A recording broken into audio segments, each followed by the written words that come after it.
गौतम बुद्धा ने कहा है कि जो इंसान अपने मन को कंट्रोल कर लेता है वो सब कुछ जीत लेता है। यानी कि जब हम अपने विचारों और इमोशंस को नियंत्रित कर लेते हैं तो हमें हर तरह के दुख से मुक्ति मिलती है और हमारा जीवन सुखी और समृद्ध होता है। इस कथन में बताया गया है कि जो व्यक्ति गौतम बुद्ध की तरह सोचता है वह उसी प्रकार के परिणाम प्राप्त करता है। अर्थात अगर हम प्रेरणा और ऊर्जा से अपने लक्ष्यों की ओर बढ़ते हैं तो हम भी उसी स्तर तक पहुंच सकते हैं जैसा कि गौतम बुद्ध ने अपने जीवन में किया। उनकी सोच और प्रेरणा हमें सही दिशा में आगे बढ़ने के लिए प्रेरित कर सकती है।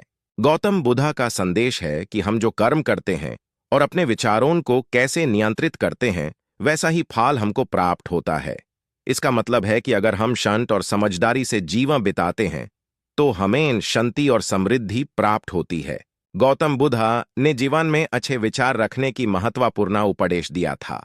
उनका मूल तत्व था कि मनुष्य के विचारों और भावनाओं का प्रभाव उसके जीवन पर होता है।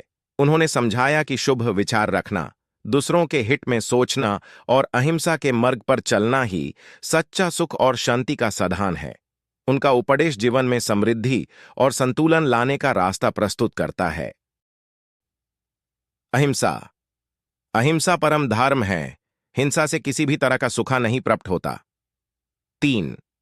संतोष और संयम। संतोष मनुष्य के धन का असली सुख है।